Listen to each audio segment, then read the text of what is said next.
and welcome to a very windy, just climb back in the car, a very windy Dungarvan this morning. Hello, good morning. It has been raining non-stop. Oh my gosh, it has been raining non-stop. Today the sun has finally come out, but it has brought with it gales. Hey, gales of wind. I tried to get some nice footage for you, but I'm getting blown away out there. It's just crazy. What's wrong? Are you tired of sitting in the car? I wouldn't take her out, otherwise she'd get blown away.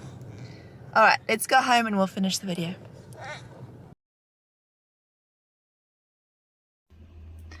I'm just popping in here very quickly before the video gets started. I am going to do a giveaway. I spoke in a previous video about 4 prompt journals that I have published, and I would like to give 4 prompt journals away to one of you lovely people. So this is what you have to do. Well, first let me show you what it is. Now, I have Story of a Lifetime, a Father's Guided Journal and Keepsake. I have one for a mother, I have one for a grandmother, and I have one for a grandfather. And these are lovely. I mean, I know I wrote them, so I'm being a bit biased, but these are just amazing to give as a gift to a grandparent or a mom or a dad, and for them to write their life story for you. And once they've completed it, they give it back to you, and that is yours to keep for your lifetime, for your children's lifetime, to just pass down through the generations, and you've got their story. So I would like to give 4 of those away to 4 different people, and this is what you need to do. You need to, of course, there's always a catch. You need to find my Instagram, and I would like you to follow me on Instagram. And make sure that you subscribe to YouTube first of all. That's number 1. But go to my Instagram and follow me on Instagram. And once you've done that, come back to the YouTube and write a little comment, done, and write to me which one you would like, the father, the mother, the grandmother, or the grandfather. And I will, next week, Friday, sorry, I had to pause quickly to check the date, the 31st of March, I will take all those names, I will pop them into a hat, I will draw out 4 names, obviously 4 different categories, and wherever you are in the world, I will then message you and we can organize how I will get them to you. Hopefully you're in Ireland, but if not, it's anywhere in the world, I don't mind. I will post it to you, we'll get it to you, and you can have a little prompt journal for a family member, which I think is so special. So, number 1, make sure you subscribe to my channel. Number 2, go find me on Instagram. I'll put my little handle here, and follow me on Instagram, and then come back in the comments, write done, and tell me which journal you would like. So that's me, that's my ad break.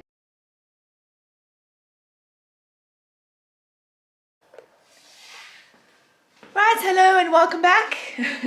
Welcome to my chaos. Dishwasher is yet to be unpacked. I have to vacuum, and Evie's gonna help me with that. And just general washing that needs to be hung up. It's never ending, but I thought let me just jump in quickly while I have a chance, and let's try and see if we can get a video out this weekend. The clocks are going forward, spring forward, fall back, so they're going forward, so we're losing an hour of sleep on Saturday night, but look, at least the days will be longer, so that's one thing.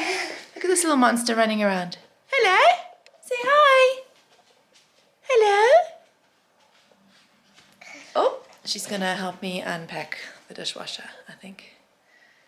It's probably not a great idea. Right, we'll jump straight into it.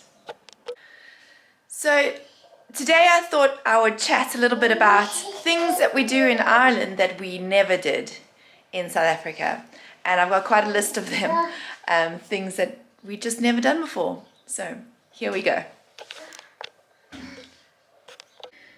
Let's talk about the kettle. Let's talk about lime scale buildup.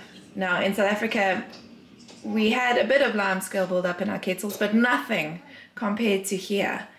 And our solution to this problem is we fill our kettle with filter jug water. So we put the water in here, let it filter through, and then when we want to make a cup of tea, we don't use the tap, we use that and we put it in the kettle, and we have found that that reduces the lime scale buildup substantially. So that's just one tip that we've learned. Use the filter water to fill up the kettle and you won't have a problem. I don't know if you can see, but there's a little bit, but it's not bad. It's not terrible. It's not focusing. Anyway, let's look in the filthy kettle. So that's number one. Lime scale buildup. Let's talk showers. So on the topic of lime scale buildup, the glass gets stained fairly quickly, and what I've found, I do know that you can use vinegar and bicarb, and that's fine, you can use that, but what I've found the most effective, believe it or not, is this stuff, this Harpic. It's for toilets, and this is amazing in toilets. It gets rid of that lime scale buildup in the toilets as well, but it works really, really well on these glasses. These clearly need to be done again. I haven't done it recently, so no judging, please. But this stuff is incredible on glass, and it cleans it beautifully, and there's hardly any scrubbing involved when sorry, I've just got a little helper at my feet. So hardly any scrubbing involved, and it works like a charm with the bathroom. So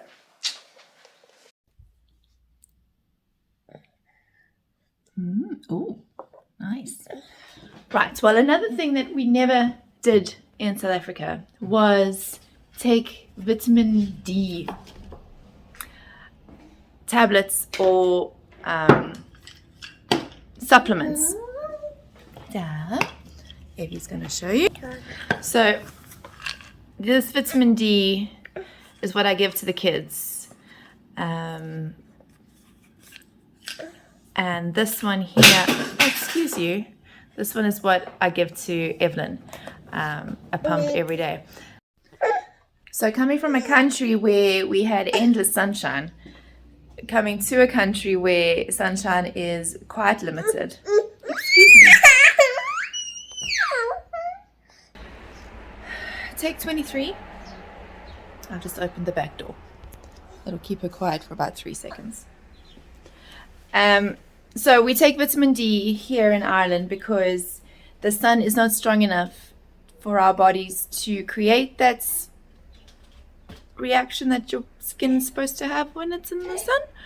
I don't know all the medical terms for it, but basically it helps with bone growth and calcium absorption and just general well-being. And so that's why we take vitamin D here in South Africa.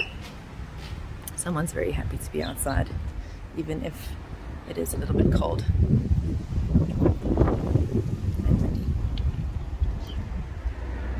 So, gosh, I'm really just flying through this video today, but I just want to get it done. So that's something we never did in South Africa, was take vitamin D.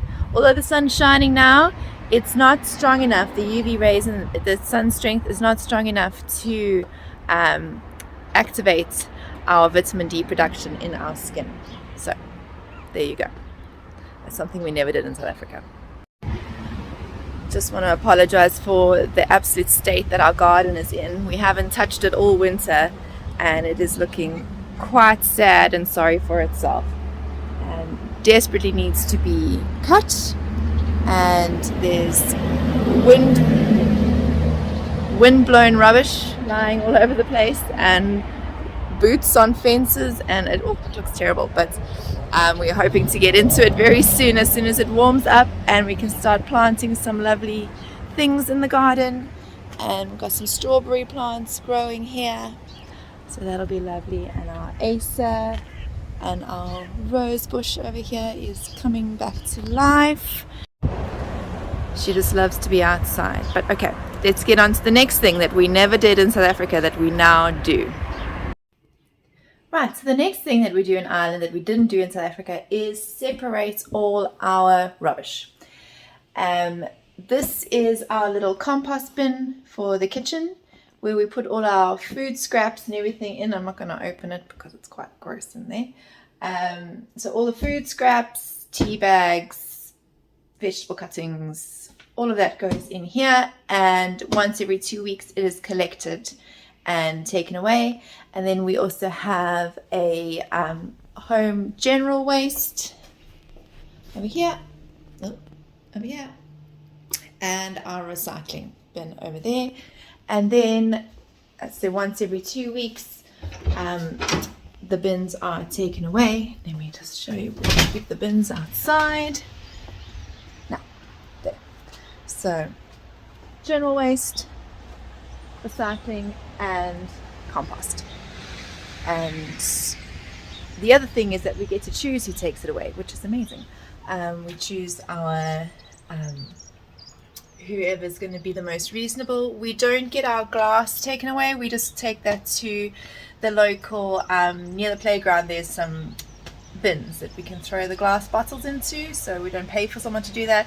But otherwise, all our refuse removal is over there. Just a little add-on, in South Africa, you don't get to choose who takes away your rubbish. It all gets taken away all at once by the municipality. They come and collect it once a week if they're not striking. And so nothing is really separated. Recycling is not very big in South Africa. Well, it wasn't 4 years ago when we left. I don't know if they're doing anything about it now, but we just used to throw everything in the same bin and let someone come and take it away. Now, something we needed to get used to coming into Ireland was when we go shopping, we have to take our own shopping bags. In South Africa, you could buy them. They were just introducing the system where if you didn't have one, you bought a plastic packet for like 50 cents and you put your shopping in there. You'd usually throw that away or fold it up and put it in a cupboard and forget to take it to the shop the next time. But we keep these in the boot of the car, and so we are never without shopping bags. And yes, that's something we had to remember that. And then when we go to the shops, to have a €1 or €2 coin on you to release the trolley cart, or have one of these tags. We have this on our keys so we can take a shopping cart and then put the shopping cart back where it belongs, because people, we do not leave our shopping carts in the parking lot. In South Africa, we have car guards who you pay to look after your car, and generally they take your shopping cart back, or it just gets left in the car park. But so that's another difference.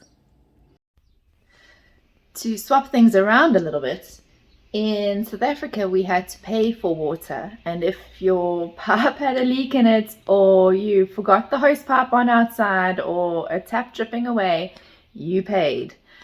But in Ireland, water is free.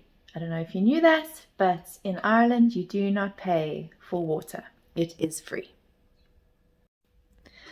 Now, with regards to electricity, in South Africa, we had one electricity provider, Eskom, and I don't know if many of you know this, but South Africa is having a headache at the moment with power supply, and they have load shedding daily, every 6 hours or every 4 hours, depending on what level the load shedding is on. The electricity will go out for a couple hours to relieve the grid so it can power the rest of the country. So it kind of goes off in blocks.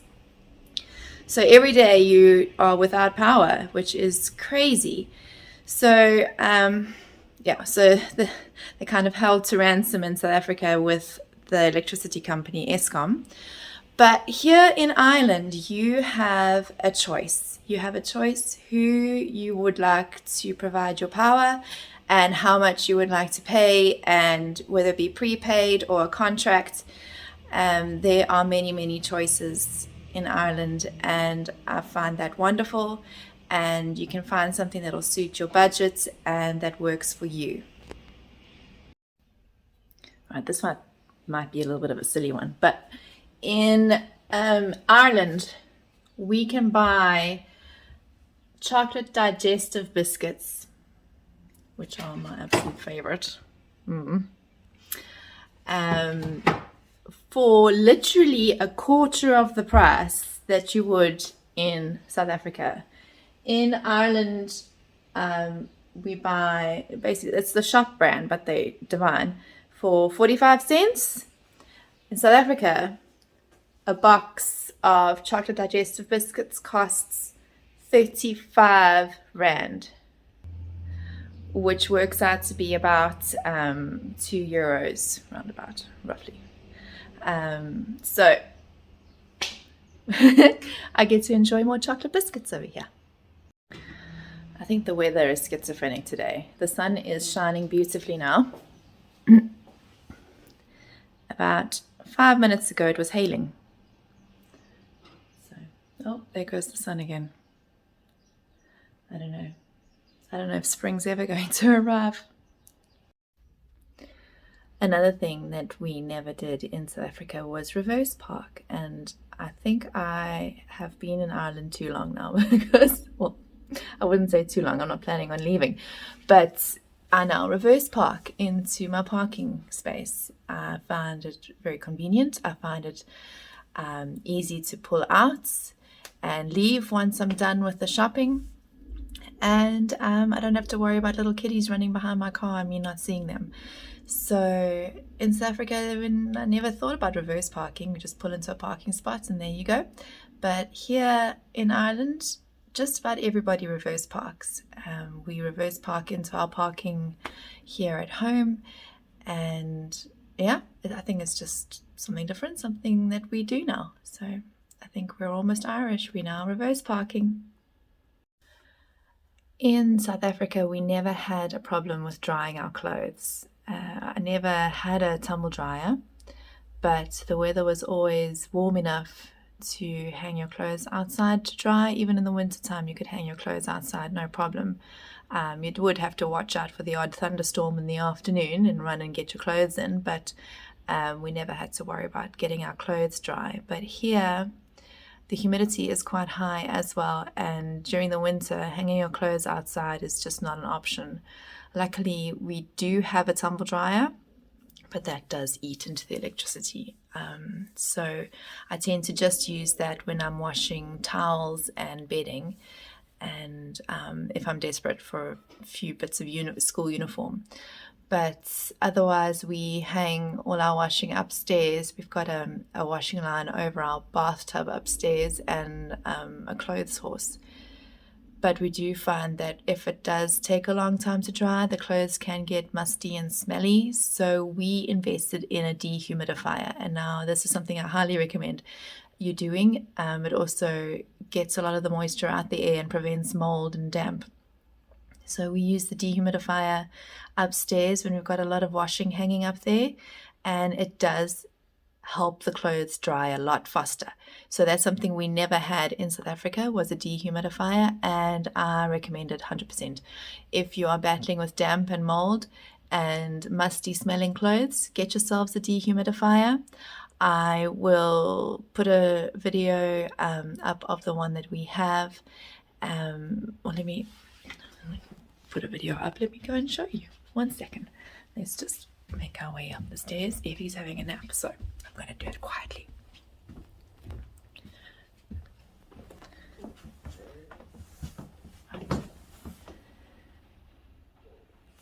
This is the one we have here. And it's fantastic. It works like a charm. You can see my hanging washing there. Every available surface, but it does help with getting your clothes dry very quickly, and you don't have to worry about the air being damp and any condensation and mold happening to grow on the walls. It's the last thing you want. You don't want the mold. Another thing, walking. In Ireland, I must walk almost every day if it's not raining. In South Africa, we use the car. Even if it was short distances, we tended to use the car, mostly for safety purposes. Which is quite sad actually. But in Ireland, we walk, and it's wonderful, and you don't worry and you don't think about what jewelry you have on or what amount of cash you have in your wallet. It's not an issue really. Well, especially in this small little town, we haven't had to worry about anything like that. The kids, well, Josh cycles to school. Elijah and I often walk home together with Evie from school. We walk to the park. I send the boys to tennis lessons, which is just about across the road. They walk on their own, and it's incredible. So that's something that we didn't really do in South Africa. We didn't get to walk in our neighborhoods very much. So another thing. Right, thank you so much for watching once again, and if you can think of any other things that I might have left out, today was very thrown together. Evie's busy having a nap, so I quickly try to squeeze as much as possible into the period while she's sleeping, and I have vague silence in the house. So if you can think of anything else, if you're in South Africa, or if you're South African and moved to Ireland, let me know if there's anything else that you do now that you didn't do before. I'd love to hear about it. But thank you so much for watching, and we'll see you again soon. And don't forget, subscribe here, go to Instagram, follow me on Instagram, come back in the comments, write done, and put which journal you would like. And next Friday I will do a draw, and I will contact you, and maybe I'll even do a little bit of a live. Maybe not a live, I don't know. We'll see. Okay. Thanks so much for watching. Bye.